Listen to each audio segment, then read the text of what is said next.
মা, ফিতরা কি? ফিতরা হলো রমজানের একটি সদকা বাবা। ও বুঝেছি। ফিতরা হলো ঈদের আগে গরিবদের সাহায্য করা। কেন ফিতরা দিতে হয়? যাতে গরিব মানুষও ঈদের দিন খুশি থাকতে পারে। ফিতরা কবে দিতে হয়? ফিতরা ঈদের নামাজের আগে দিতে হয় বাবা। দাদু, ফিতরা কি দিয়ে দেয়?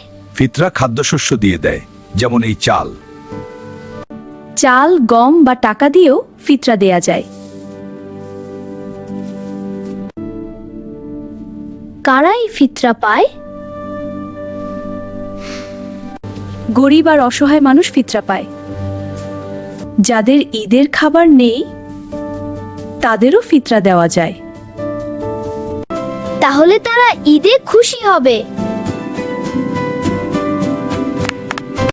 প্রতি মানুষের জন্য আলাদা করে ফিতরা দিতে হয়। আমি কি দিতে পারি? অবশ্যই, এটা খুব ভালো কাজ। চল মা, আমরা ফিতরা দিয়ে আসি। চাচা, এটা আপনার জন্য। আল্লাহ তোমাকে অনেক ভালো রাখুক। মা, ফিতরা দিলে মনটা কত ভালো লাগে। ফিতরা গরিবের মুখে হাসি ফোটায়।